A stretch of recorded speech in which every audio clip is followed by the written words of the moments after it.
Bonjour et bienvenue sur cette vidéo. Si tu es enceinte ou que tu viens d'accoucher, déjà félicitations. C'est une étape incroyable, pleine d'amour, mais aussi une période où tout change, ton cœur, ton corps et ton rythme. Aujourd'hui, on va parler d'un sujet essentiel dont on parle souvent très peu, c'est l'importance d'être bien entouré en postpartum. Parce qu'après l'accouchement, tu as besoin de repos, de soutien et d'écoute, pas de perfection. Et reste bien jusqu'à la fin de cette vidéo parce que j'ai un cadeau spécial pour toi. Un e-book gratuit sur le rééquilibrage alimentaire après l'accouchement pour t'aider à retrouver de l'énergie et à prendre soin de toi. Le postpartum, ce n'est pas seulement la joie d'avoir ton bébé dans les bras.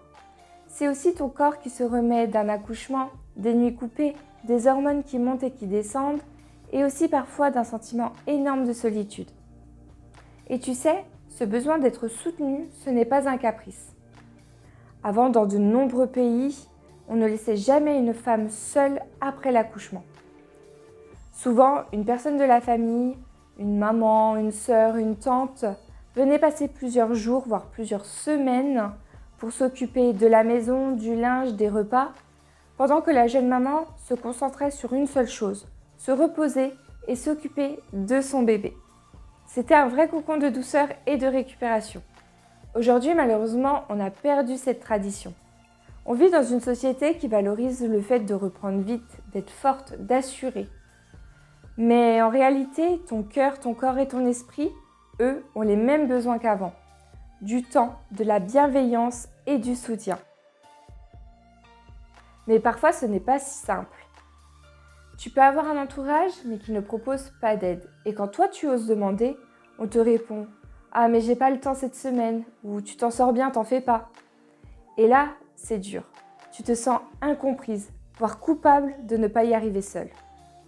Alors si tu sens que tu es au bord du gouffre, que tu n'en peux plus, parle-en à une personne extérieure. Ta sage-femme, par exemple, c'est souvent la première personne à pouvoir t'écouter sans jugement et à te réorienter vers la bonne aide. Une psychologue spécialisée, une conseillère postnatale, un groupe de parole ou un accompagnement comme le mien. Tu n'as pas besoin de t'effondrer pour mériter d'être aidé. Demander de l'aide, ce n'est pas un signe de faiblesse, mais un signe de force. Quand on parle d'être entouré, on pense souvent à la famille. Mais il y a plein de manières d'être soutenu. L'entourage proche, donc ton partenaire, ta famille, tes amis, des gens qui peuvent t'aider concrètement.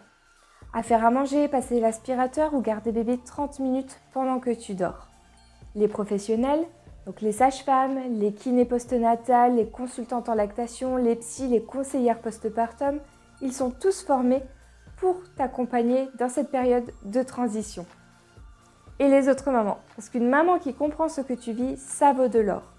Même un simple message échangé peut te faire te sentir moins seule. Moi, par exemple, j'ai eu la chance d'avoir ma tante qui venait souvent après mon premier accouchement. Elle faisait parfois mon linge, elle restait un moment pour que je puisse me reposer, on discutait et souvent m'apportait à manger.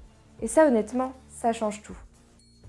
Parce que ces petites attentions ou ces moments où quelqu'un prend soin de nous, ça te permet de te sentir soutenu, de récupérer et de respirer. Mais souvent, on fait toute la même erreur. On veut tout gérer.